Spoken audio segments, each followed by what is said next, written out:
Accounting changes and error corrections. We are going to discuss two types of accounting changes, those that are affecting current and the future financial statements called the prospective application, and those that would affect your prior year financial statement called the retrospective treatment.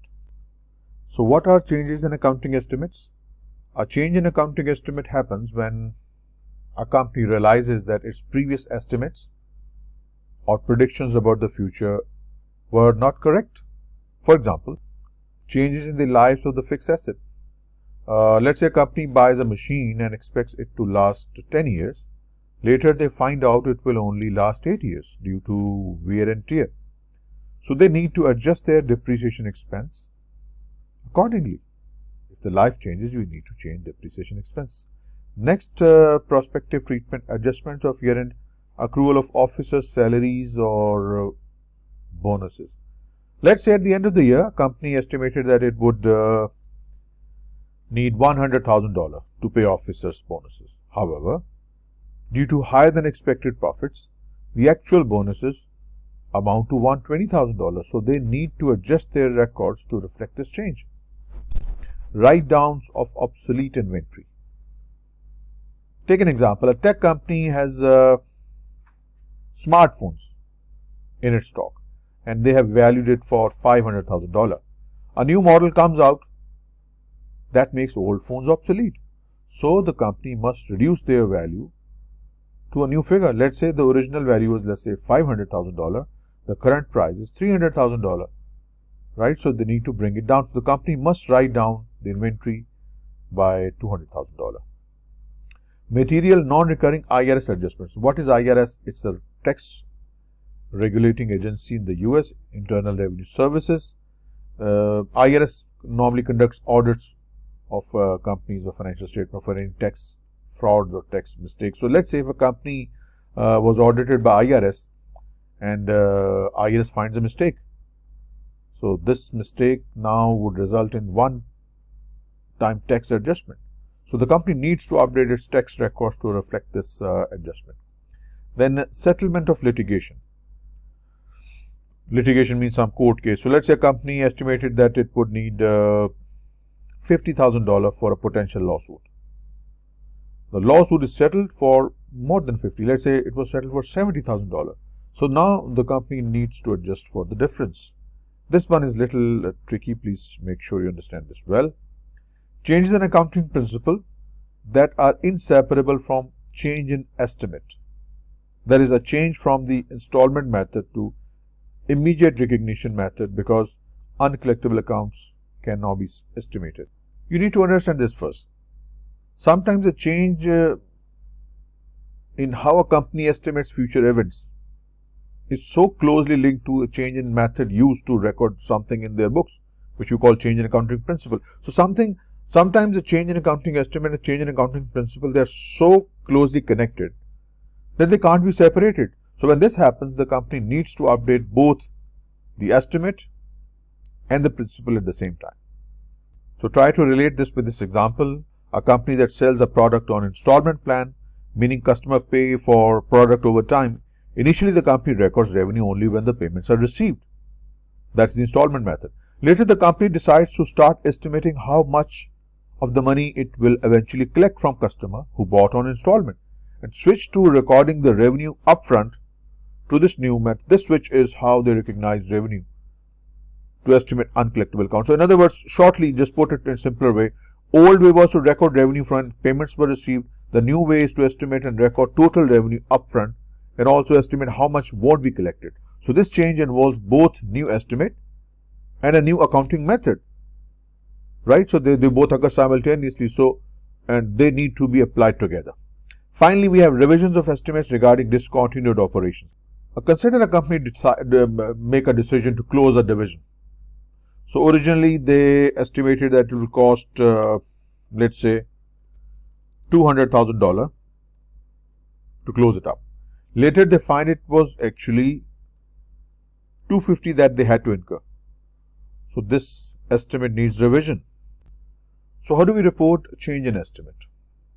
Change could be affecting just a few years, or it could affect multiple future periods. For example, when a company changes an estimate, they apply this change starting from the current period moving forward. They do not go back and change the financial records of the previous periods. This means the new estimate affects only the future financial statements. For example, if a company changes the estimated useful life of its machinery from 10 years to 8 years, this new estimate is used for future depreciation calculations. Previous depreciation amounts are not adjusted. But if a change in estimate affects multiple future periods, like a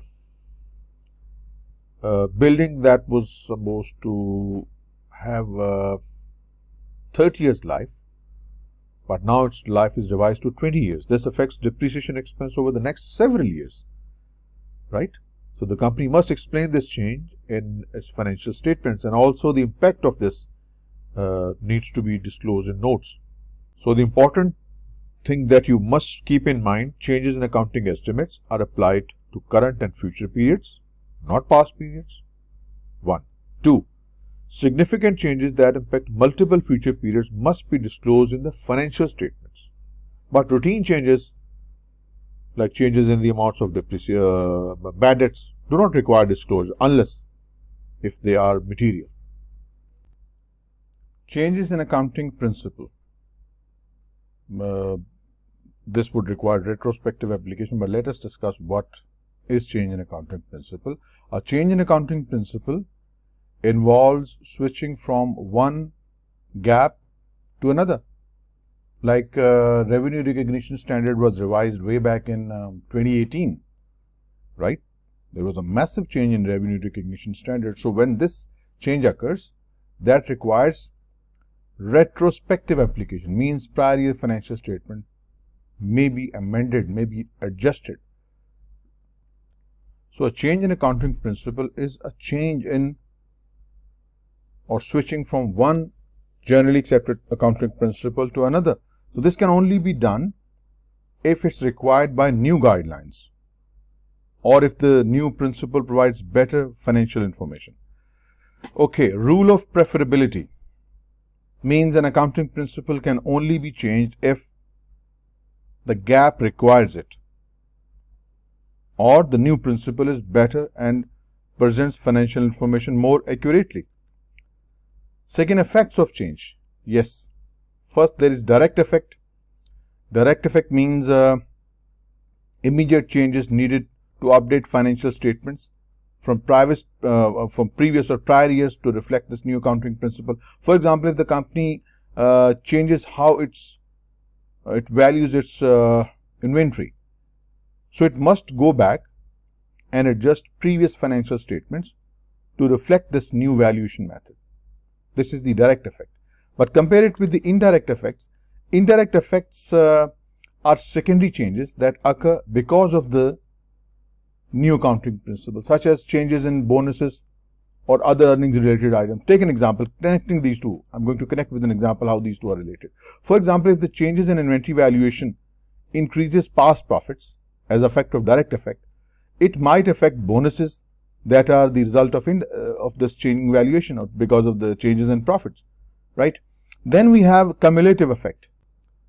The cumulative effect is the overall impact on retained earnings if the new principle had been applied to all previous periods, right? Rather than revising the financial statements, the impact of it is given simply in the equity section. So this is shown in the equity section of the financial statements. For example, if the company had not changed its inventory valuation method, then of course the impact has to be given. The retained earnings would have been different. So this new versus old, the cumulative effect is basically the difference between old and new retained earnings. Like let's say as per the previous method used, our retained earning balance should have been 240, but because of this change, there has to be a 60,000 upward revision. So this would report 300,000 in your equity section, representing 60,000, the cumulative change over the period. So rule of preferability means changes only if to be brought only if required by GAAP or if new principle is more appropriate. Direct effect means immediate adjustment to past financial statements. Indirect means secondary impacts, like changes in bonus. I gave you the example a little while ago. And the cumulative effect, the overall impact on retained earnings shown in equity. On January 1st, year 5, Harbour Company decided to switch to weighted average method of inventory accounting. Prior to year 5, Harbour used FIFO to account for its inventory figures. Harbour effective tax rate is 30%. Pre-tax income information is as follows. Weighted average income prior to year 5 was $800,000 and the pre-tax income under FIFO $600,000. So the difference between these two is 200. Previously Harbour used FIFO. Now they would use weighted average. That would mean an increase of income by $200,000 since it's a pre-tax income.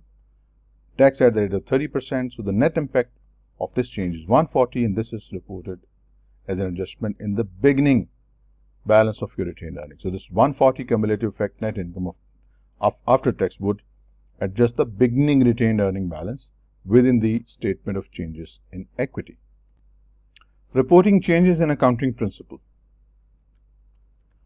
The general rule is when a company changes an accounting principle, it should adjust the beginning retained earning, let's say 2024, 2025. So this opening balance of retained earning in 2024, the earliest period of these two, this needs to be adjusted. The beginning retained earning balance of this earlier period, 2024 is earlier, it needs to be adjusted for the cumulative effect of the change. But if the previous financial statements are given like 2023 or 2022, they need to be restated. This is called retrospective application, but this is not always possible. There are some exceptions to the general rule. For example, it may be sometimes impossible to accurately calculate the cumulative effect of the change from the beginning. For example, a company has moved from FIFO to LIFO for its inventory. So recalculating old inventory layers under LIFO, this is the new method, can be too complex and sometimes impractical. So in this case, the change starts from the current periods and only on new inventory layers, because this is impossible to do. Second exception to general rule, change in depreciation method is basically change in accounting principle as well as change in accounting estimate. So this is two simultaneously. Both they are change in accounting principle as well as change in estimate. So if this occurs, then this change has to be applied prospectively. For example, if a company changes its depreciation method from straight line method to double declining method, let's say. So this new method with the current book value is applied moving forward. No adjustment are made to previous depreciation calculations or retained earnings. Application of the general rule we have already discussed. Non-recurring changes. Let's say if a company had a one-time sale of an asset last year, it should not change its accounting principle based on that sale, as it does not recur in the future period. So an accounting change should not be made for one-time events or transactions that have already been completed, or those transactions are non-recurring. The change should only apply to ongoing or future transactions. Changes in accounting entity, retrospective application. Let's say two companies, A and B, they merge. When? In 2025. So when they merge in 2025, but we are reporting last year's financial statements for 2022, 23, 24, then you have to adjust the past financial statements as well, as if A and B were combined since 2022. Further, if A acquires B, A should start presenting consolidated financial statement. It should disclose the detail of this acquisition and how it affects financial metrics like net income and retained earnings. So when two companies consolidate, one company acquires another, full disclosure is to be given, the reason and details of the change in accounting entity. nature of change, effects on income statement needs to be provided. Next, we have the error correction. Any mistake made in the previous period is now identified. What do we do with this now? This is the last part of this subunit. Let's say we have made some mistakes in the last year. Those error corrections are to be made to fix the mistake in financial statements from previous periods. So these errors might include some mathematical errors, some incorrect application of accounting principles, or maybe misuse of some facts which were available at the time the financial statements were prepared. For example, misstating revenues or expenses, or incorrectly calculating assets values, or maybe incorrectly presenting financial statements, or maybe sometimes missing or giving incorrect information in the notes to financial statements. So that needs rectification. Comparative financial statement presented. Let's say if we have made a mistake in 2024 and we are presenting 2025 results, simply the error that occurred in 2024 financial statements, correct them, and then show the corrected financial statement with 2025, right? So if there was a mistake there, correct that mistake. But if the financial statements for 2023 had an error, and which of course we can't show in 2024 financial statements, so what we do in this case? So you need to adjust the beginning retained earning of 2024, and this will fix the issue. In year 4, Jordan Manufacturing discovered that depreciation expense was incorrectly calculated in year 1 and 2. In total, 4.5 million of depreciation expense was not recorded during these 2 years. Since we are in year 4, so we would be preparing our year 4 and 3 comparatives. So what you're going to do, this is the mistake which we need to take for the depreciation problem. 4.45 million depreciation was not recorded. So that means the retained earning is overstated, not by 4.5 million. Please remember, this is the depreciation expense. It is before tax. We need to convert it into after tax basis, and tax rate is given in the question is 40%. So in order to convert this depreciation amount into after tax figure, multiply it with 1 minus 40% or 60%. So that means $2.7 million is the figure by which the retained earning is overstated. So we need to adjust the opening balance of retained earning by this 2.7 million overstatement. Now the retained earning is adjusted. That's how we're going to treat the first part. Calculate the required adjustment for the depreciation error and indicate how this correction should be presented in the financial statements. At the end of, at the beginning of year 4, Jordan Manufacturing decided to change inventory method from last in first out cost flow assumption to the first in first out cost flow assumption. The following information details the pre-tax income under LIFO and FIFO for the year 1 through year 3. Since we are moving from LIFO to FIFO, these are the numbers related to the previous 3 years. And if you see the difference, the profit increases by these numbers in the last 3 years. If you add all these up, it's $5 million. Now this $5 million needs to be reported as an adjustment in the opening balance of your retained earning in year 3. And how do you do that? Take 5 million, since this number is on before tax basis, pre-tax number. So you multiply it with 1 minus 40%, that is 60% of 5 million, that is $3 million. This is the adjustment to be made in the opening balance of retained earning in year 3, and that would adjust your comparatives.